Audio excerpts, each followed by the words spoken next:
యేసురాజుగా వచ్చుచున్నాడు, భూలోకమంతా తెలుసుకుంటారు.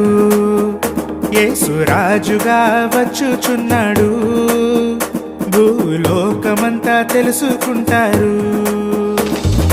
రవికోటి తేజుడు రమ్యమైన దేవుడు, రవికోటి తేజుడు రమ్యమైన దేవుడు, రారాజుగా వచ్చుచున్నాడు, రారాజుగా వచ్చుచున్నాడు.